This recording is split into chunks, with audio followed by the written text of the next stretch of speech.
Martial master के इस episode की शुरुआत में हम इन दोनों कल्टीवेटर को देखते हैं जो कि आपस में फाइट कर रहे थे। साथ ही इन दोनों की स्पीड भी बहुत ही ज्यादा थी और कुछ देर तक ये दोनों आपस में ऐसे ही फाइट करते रहते हैं। लेकिन यंग मास्टर फैंगली का जो साथी होता है वो ज्यादा पावरफुल होता है, जिसकी वजह से जो दूसरा कल्टीवेटर होता है वो इस फाइट को हारते हुए दिखाई दे रहा था। और इन सब चीजों को यहाँ पर चैंगसाओ और उसके साथी देख रहे थे, इसलिए चैंगसाओ के साथियों को यहाँ पर बहुत ही ज्यादा गुस्सा आ जाता है और वो सभी लोग इस कल्टीवेटर के साथ में फाइट करने के लिए जाने ही वाले थे।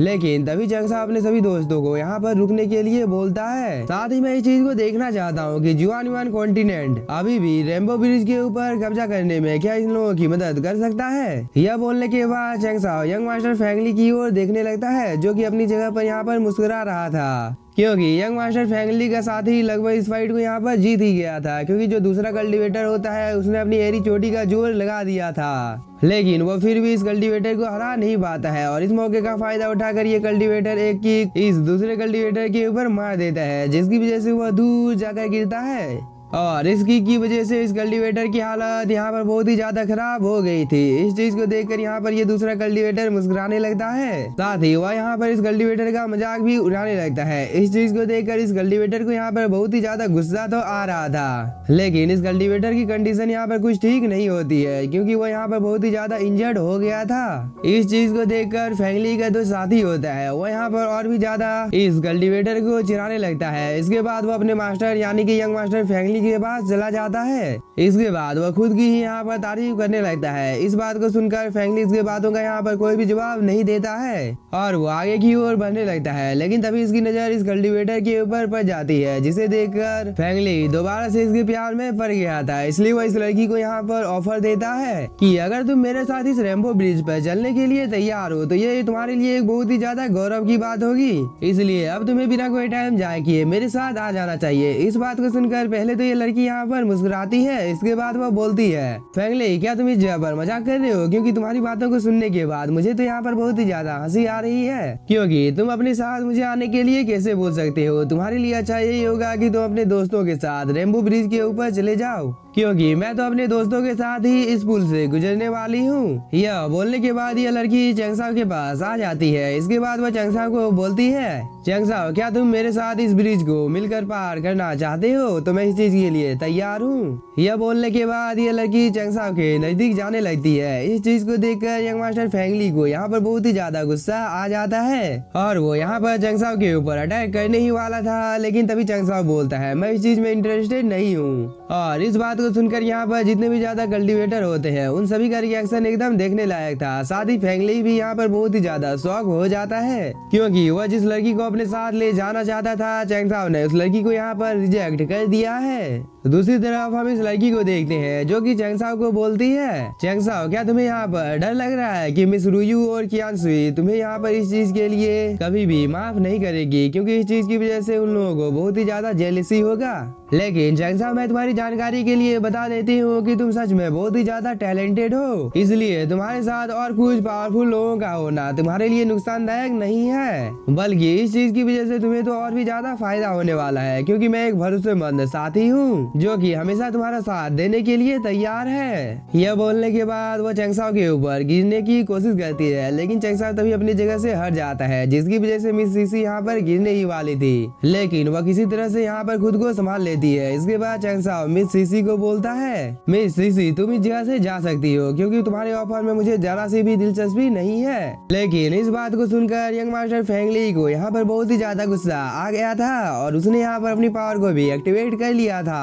इसके बाद वो यहाँ पर चैंगसाओ को फाइट के लिए चैलेंज भी कर देता है। इस चीज को देखकर चैंगसाओ बोलता है, अगर तुम इस जगह पर मेरे साथ फाइट करना चाहते हो तो तुम मेरे पास आओ और जोर से चिल्लाओ कि मैं तुम्हारे साथ फाइट करना चाहता हूँ, क्योंकि मुझे तो नहीं लगता है कि तुम्हारे माता पिता ने तुम्हें अच्छा संस्कार सिखाया है, नहीं तो तुम इस जगह पर ऐसी हरकत नहीं करते। इस बात को सुनकर यहाँ पर जितने भी लोग होते हैं वो सभी यहाँ पर यंग मास्टर फैंगली के ऊपर हंसने लगते हैं और इस चीज की वजह से यंग मास्टर फैंगली को भी यहाँ पर बहुत ही ज्यादा गुस्सा आ जाता है और वो चैंगसाओ के ऊपर हमला करने ही वाला था। लेकिन तभी उसका साथी यंग मास्टर फैंगली को यहाँ पर चुप रहने के लिए बोलता है, क्योंकि यह कल्टीवेटर खुद चंगसाओ को यहाँ पर पकड़ना चाहता था, यानी कि वो चंगसाओ के साथ यहाँ पर फाइट करना चाहता था। इसलिए वो बिना कोई टाइम जाया किए यहाँ पर अपनी पावर को एक्टिवेट कर लेता है। इसके बाद वो चंगसाओ के ऊपर हमला करने के लिए भी चला जाता है और इस कल्टीवेटर के अटैक को देखकर यहाँ पर चंगसाओ को जरा सा भी फर्क नहीं पड़ता है। लेकिन बाकी के इसके सभी दोस्त यहाँ पर फाइट करने के लिए बिल्कुल तैयार हो जाते हैं और यान ने भी यहाँ पर अपनी पावर को एक्टिवेट कर लिया था। इसके बाद वो सीधे जाकर इस कल्टीवेटर के साथ टकरा जाता है, जिसकी वजह से ये दोनों थोड़ी सी दूर जाकर गिरते हैं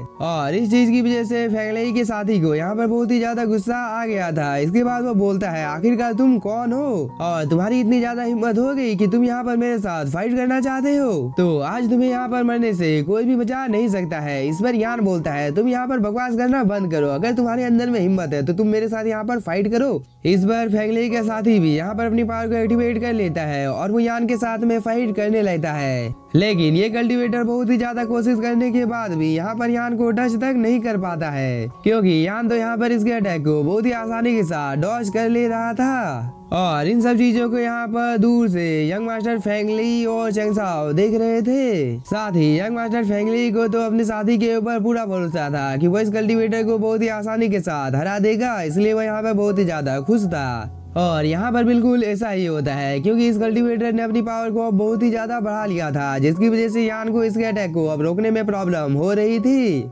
और कुछ देर तक यान यहाँ पर इसके अटैक को रोकने की कोशिश करता है, लेकिन ये कल्टीवेटर एक बहुत ही ज्यादा पावरफुल अटैक यान के ऊपर कर देता है, जिसकी वजह से वो दूर जाकर गिरता है। और इस चीज को देखकर नाना और उसके दोस्त थोड़े से शॉक हो जाते हैं। दूसरी तरफ इस कल्टीवेटर ने एक अटैक को क्रिएट कर लिया था। इसके बाद वो इससे यहाँ पर यान को जान से मारने ही वाला था, लेकिन इस चीज को देखकर मिस नाना को भी थोड़ा सा गुस्सा आ जाता है और उसने भी यहाँ पर अपनी पावर को एक्टिवेट कर लिया था। साथ ही मिस नाना ने यहाँ पर अपने फिनिक्स मास्टर सोल को भी समन कर लिया था, जो कि बहुत ही ज्यादा पावरफुल था। और जैसे ही यह फिनिक्स यहाँ पर एक रोर करता है तो इस चीज की वजह से यह कल्टीवेटर दूर जाकर गिरता है।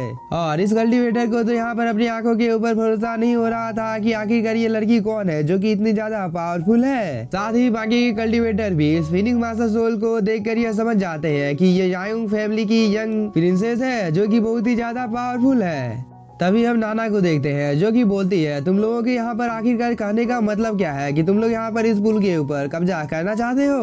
तो मैं तुम्हारी जानकारी के लिए बता देता हूँ कि यह अवसर सिर्फ तुम लोगों के लिए नहीं है, बल्कि यहाँ पर जितने भी ज्यादा कल्टीवेटर है वो सभी भी यहाँ पर कुछ ना कुछ ट्रेजर को हासिल करने के लिए आए हैं, इसलिए तुम इस पुल के ऊपर कब्जा नहीं कर सकते हो।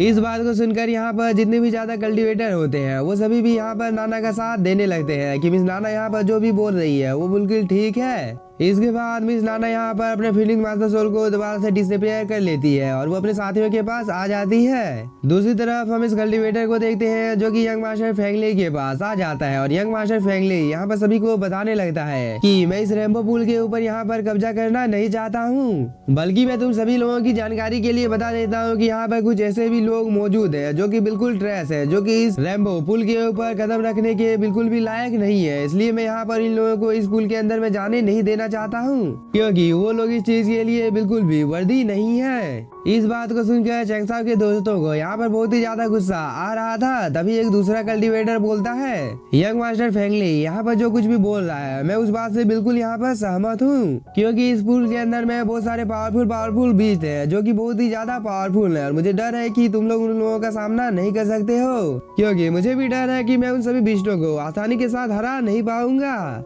इस बात को सुनकर तियानली फैमिली का एक डिसाइपल आए की ओर आ जाता है और वो बोलता है, तुम यहाँ पर बकवास करना बंद करो। इस पर ये कल्टीवेटर बोलता है, मुझे पता है कि तुम तियानली फैमिली के एक डिसाइपल हो और मुझे ये बात अच्छी तरीके से याद है कि तुम लोगों के सेक्ट में एक वूजी नाम का कल्टीवेटर था और मैं तुम्हें याद दिला देता हूँ कि मैंने अपने 3 ही अटैक में उसे जान से मार दिया था। इसलिए तुम्हें इस जगह पर ज्यादा बकवास नहीं करना चाहिए, नहीं तो तुम्हारे साथ इस जगह पर कुछ भी हो सकता है। इस बात को सुनकर ये कल्टीवेटर बहुत ही ज्यादा डर जाता है, क्योंकि इसे भी पता था कि उसके सामने वाला कल्टीवेटर बहुत ही ज्यादा पावरफुल है। इसके बाद ये कल्टीवेटर बोलता है, क्या तुम 7 किलर डीमन स्वॉर्ड हो? इस बार ये आदमी भी यहाँ बोलता है। इस बात को सुनकर ये सभी लोग यहाँ पर बहुत ही ज्यादा डर जाते हैं। तभी ये कल्टीवेटर यंग मास्टर फेंगलेई को बोलता है, आपने जो नियम इस जगह पर बनाए हैं वो सब बिल्कुल सही है, आपके नियम के अनुसार ही यहाँ पर सभी लोग अब काम करेंगे। इस बात को सुनकर यंग मास्टर फेंगलेई भी बहुत ही ज्यादा खुश हो जाता है। इसके बाद फेंगलेई अपने नियमों के बारे में यहाँ पर सभी को बताने ही वाला था, लेकिन तभी यहाँ पर और एक बहुत ही ज्यादा पावरफुल कल्टीवेटर आ जाती है।